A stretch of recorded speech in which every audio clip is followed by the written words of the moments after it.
नमस्कार. बघूयात आजचा पहिला प्रकार. उन्हाळी वाळवणातील हा पदार्थ तयार करण्यासाठी अर्धा किलो इथे मी मुगाची डाळ घेतलेली आहे.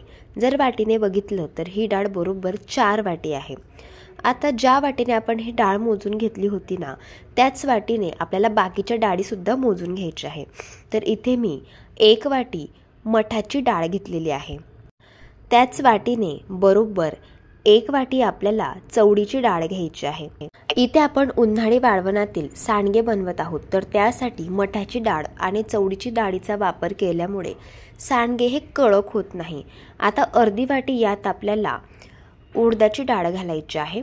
या वाटीने मी हे सगळ्या डाळी मोजून घेतलेल्या होत्या. जी घरातली आपली आमटीची वाटी असते ना, तीच वाटी इथे मी वापरली होती. आता पाणी घालायचं यामध्ये आणि या सगळ्या डाळी आपल्याला चोळून हाताने छान धुवून घ्यायच्या आहे. 2 ते 3 वेळेस मी डाळी छान धुवून घेतल्या. आता यामध्ये भांडं भरून आपल्याला पाणी घालायचं आहे आणि झाकण ठेवून फक्त 3 तासांसाठी या डाळी आपल्याला भिजायला ठेवायच्या आहे. हा पदार्थ मी सकाळीच बनवत आहे, तर मी बरोबर 7 वाजता सकाळी डाळी भिजायला ठेवलेल्या होत्या आणि 10 वाजेपर्यंत डाळी छान भिजलेल्या आहे. बघू शकता डाळ मस्त भिजली गेलेली आहे. आता डाळमधील जे पाणी आहे ते पूर्ण आपल्याला नितळून घ्यायचं आहे आणि एका चाळणवरती ही सगळी डाळ आपल्याला अशी घालून घ्यायची आहे, जेणेकरून या डाळमधील जे एक्स्ट्राचं पाणी आहे ते सुद्धा निघून जाईल. डाळीतलं पाणी हे नितळत आहे तोपर्यंत आपण आलं आणि लसणाची पेस्ट तयार करून घेऊया. इथे मी 20 ते 25 लसणच्या पाकळ्या आणि 2 इंच आल्याचे काप घेतले. 1 चमचा यात जिरं घातलं. अजिबात थोडंही पाण्याचा वापर न करता याची आपल्याला अशी पेस्ट ही तयार करायची आहे. साधारण 5 ते 10 मिनिटं मी डाळ अशी चाळणवरतीच ठेवलेली होती. पाहू शकता डाळमधील पाणी हे बऱ्यापैकी कमी झालेलं आहे.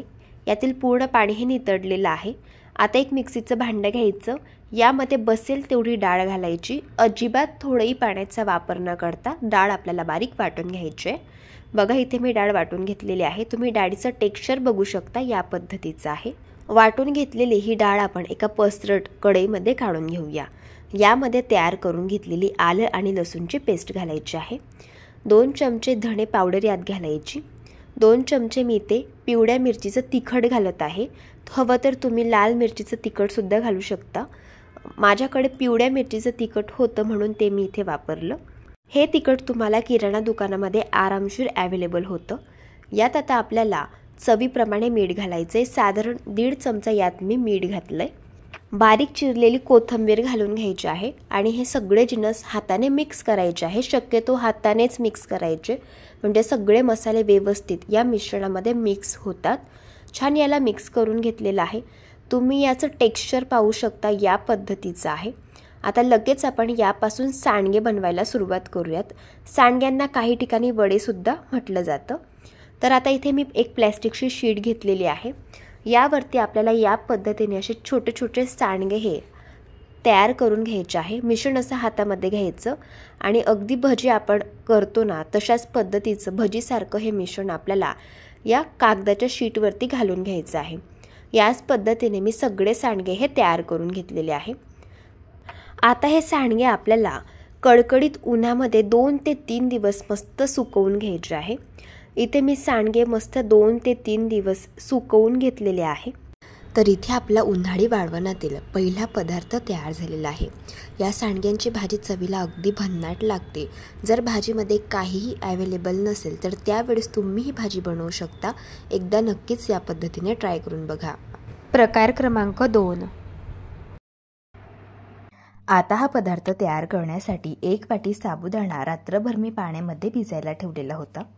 साबुदाणा चांगला मऊसूत भिजलेला आहे. इथे मी 3 मध्यम आकाराची बटाटी उकडून घेतली आणि त्यांची सालं काढून घेतली. बटाटी आपल्याला अशी बारीक कट करून घ्यायची आहे. आता मिक्सरच्या भांड्यामध्ये साबुदाणा घालून घ्यायचा आहे. हा साबुदाणा 3 ते 4 बॅचेसमध्ये वाटून घ्यायचा आहे. साबुदाणा घालून घेतल्यानंतर यात आपल्याला थोडेसे बटाट्याचे काप घालायचे आहे आणि अगदी कडकडीत गरम करून घेतलेलं यात पाणी घालायचं आहे थोडंसं आणि याची अगदी बारीक या पद्धतीची फाईन पेस्ट आपल्याला तयार करून घ्यायची आहे. लक्षात ठेवा, इथे आपल्याला कडकडीत गरम करून घेतलेलंच पाणी वापरायचं आहे मिश्रण वाटण्यासाठी. इथे मी सगळं मिश्रण छान बारीक वाटून घेतलेलं आहे. मिश्रणाची थिकनेस पाहून घ्या, या पद्धतीची आहे. यापेक्षा जास्त सैलसर हे मिश्रण ठेवू नका। यात आता 1 चमचा पिवळ्या मिरचीचं तिखट घालून घेतलं। तुम्ही लाल मिरचीचं तिखट घालू शकता किंवा हिरव्या मिरचीचा ठेचासुद्धा यात घालू शकता। चवीप्रमाणे मीठ घातलं आणि छान याला मिक्स करून घेतलं। आता याचे आपल्याला पळी पापड तयार करून घ्यायचे आहे। तर त्यासाठी इथे मी प्लॅस्टिकची शीट घेतलेली आहे। यावरती साधारण एक छोटी पळी आपल्याला असं हे मिश्रण घालून घ्यायचं आहे आणि याला हलक्या हाताने असं पसरवून घ्यायचं आहे आणि याची आपल्याला अशी छोट्या छोट्या साईजची पळी पापड ही तयार करून घ्यायची आहे। याच पद्धतीने सगळ्या मिश्रणाची मी पळी पापड हे तयार करून घेतली। हे पळी पापड आता आपल्याला 2 दिवस कडकडीत उन्हामध्ये सुकवून घ्यायचे आहे। पळी पापड इथे मी सुकवून घेतलेले आहे। पाहू शकता अगदी मस्त असे पळी पापड तयार झाले। कुठलीही पूर्वतयारी न करता अगदी इन्स्टंट असे झटपट होणारे हे पळी पापड इथे आपले तयार झाले। तुम्हाला फ्राय सुद्धा करून दाखवत आहे। पाहू शकता मस्त असे तिप्पट असे हे पळी पापड फुलत आहे। तयार झाले मस्त असे उपवासाचे साबुदाणा आणि बटाट्याचे पळी पापड। हे पळी पापड मस्त असे क्रिस्पी खुसखुशीत होतात आणि पांढरे शुभ्र देखील होतात। चवीला अगदी छान लागतात। एकदा ट्राय करून बघा। प्रकार क्रमांक 3। आता हा पदार्थ तयार करण्यासाठी अर्धा किलो इथे मी पोहे घेतलेले आहे। जे पोहे आपण कांदा पोहे बनवण्यासाठी वापरतो तेच पोहे इथे आपल्याला वापरायचे आहे। आता हे पोहे मिक्सरच्या भांड्यामध्ये घालायचे आणि याची अगदी बारीक पावडर तयार करून घ्यायची। इथे मी पोह्यांची पावडर तयार करून घेतली। याच पद्धतीने उरलेल्या पोह्यांची देखील पावडर ही तयार करून घेतलेली आहे। आता यात आपल्याला काही मसाले घालून घ्यायचे आहे।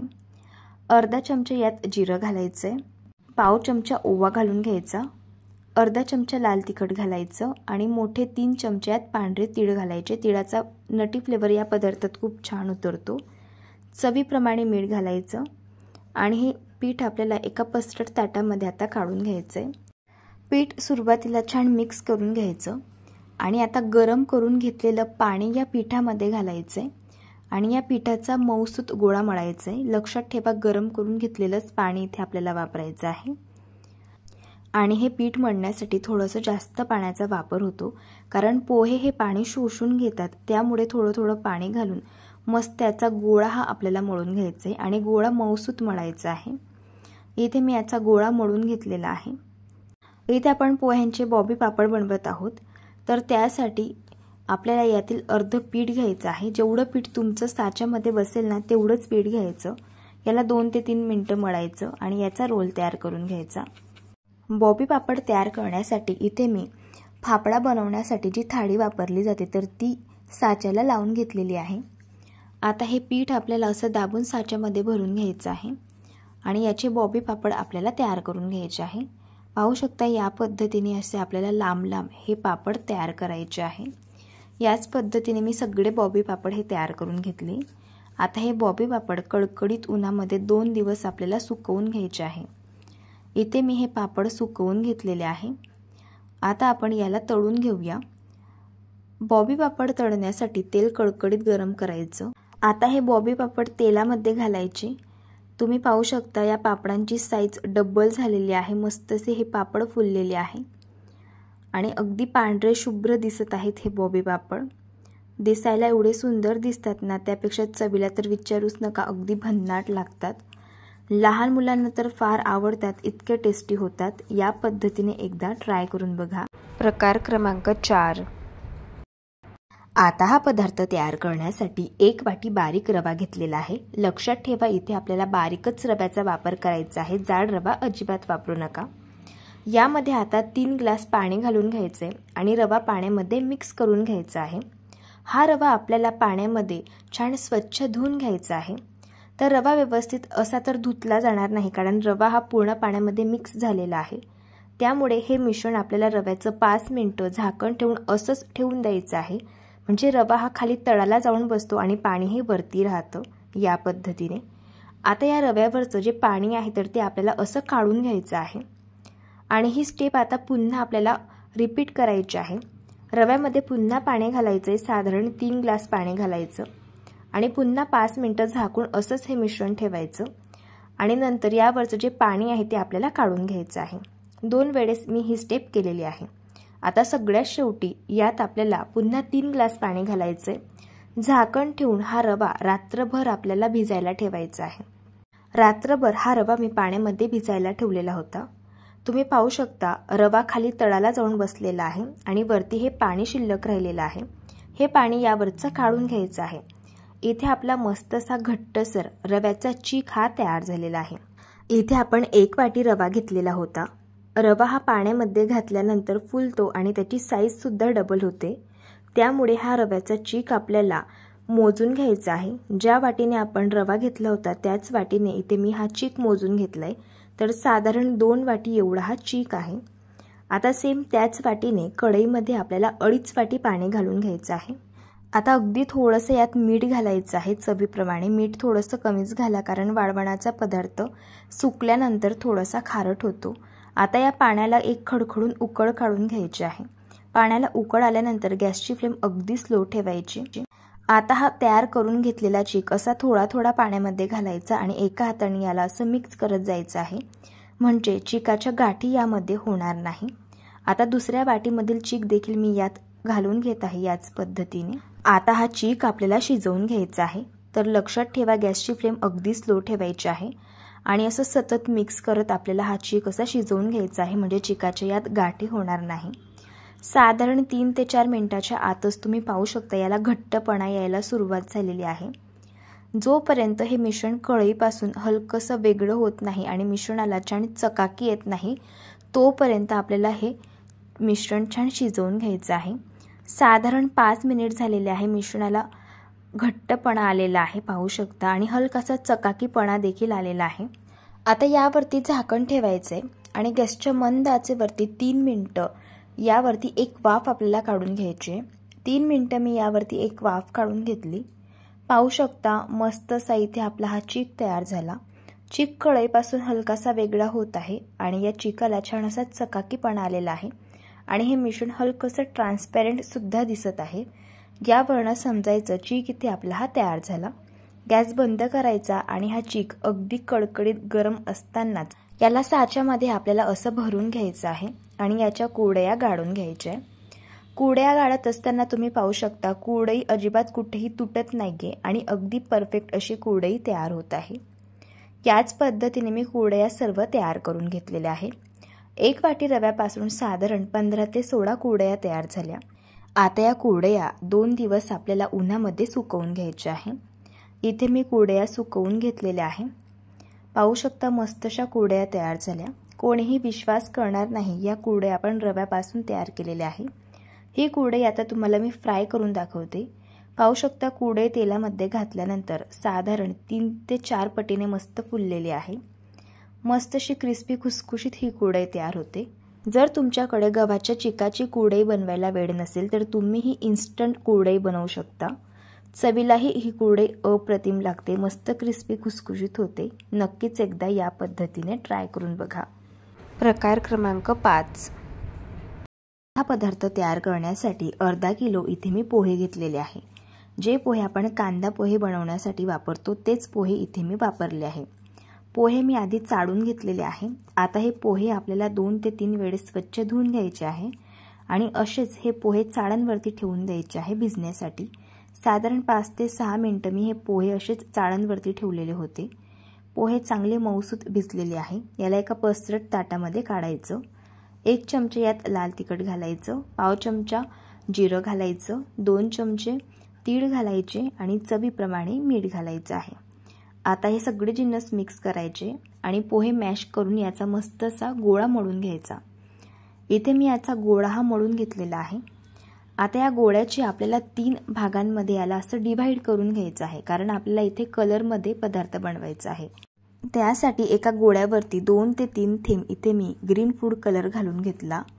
आता हाताने चांगलं कुस करून याला मळून घ्यायचं आहे. आता याच पद्धतीने दुसऱ्या गोळ्यामध्ये 2 थेंब इथे मी रेड फूड कलर घालून घेतला आणि याला देखील हाताने चांगलं मळून घेतलं. जर तुमच्याकडे असे लिक्विड फूड कलर नसतील तर तुम्ही त्याचे पावडरचे कलर असतात तर ते सुद्धा वापरू शकता. फक्त कलर वापरताना पाण्यामध्ये मिक्स करायचा आणि नंतर यामध्ये घालून घ्यायचं आहे.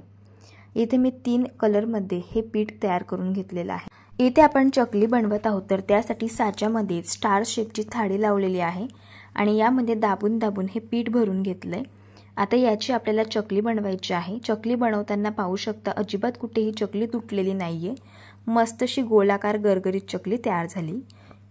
याच पद्धतीने दुसरी चकली सुद्धा मी तयार करून घेतलेली आहे। जर तुमची चकली तुटत असेल तर थोडासा पाण्याचा हात लावून पीठ चांगलं मळून घ्यायचं आणि नंतर चकल्या बनवायला सुरुवात करायची। इथे मी या चकल्या मस्त गाळून घेतलेल्या आहे। साधारण अर्धा किलो पोह्यांपासून 35 ते 36 चकल्या तयार झाल्या। आता या चकल्या कडकडीत उन्हामध्ये 2 दिवस सुकवून घ्यायच्या आहे। इथे मी या चकल्या सुकवून घेतलेल्या आहे। आता मी तुम्हाला यातील एक चकली फ्राय करून दाखवते। तर त्यासाठी तेल कडकडीत गरम करून घ्यायचं। तेलामध्ये ही चकली घालून घेऊया। चकली तेलात घातल्याबरोबर तुम्ही पाहू शकता मस्त अशी टम्म फुगलेली आहे। याच पद्धतीने मी 2 ते 3 चकल्या तुम्हाला फ्राय करून दाखवते। आता येलो रंगाची चकली मी तुम्हाला फ्राय करून दाखवत आहे। पाहू शकता ही चकली देखील मस्त फ्राय झालेली आहे। अशा या पोह्यांच्या चकल्या खूप हलक्या फुलक्या होत्या आणि लहान मुलांना खूप जास्त आवडतात। एकदा ट्राय करून बघा। सांगायला विसरू नका, जर तुम्हाला आजची ही रेसिपी आवडली असेल तर व्हिडिओला लाईक करा, चॅनलला सबस्क्राईब करा आणि शेजारील बेल आयकॉन प्रेस करायला विसरू नका। व्हिडिओला जास्तीत जास्त शेअर करा। तर चला भेटूया एका मस्त अशा चमचमीत रेसिपी सोबत। तोपर्यंत धन्यवाद।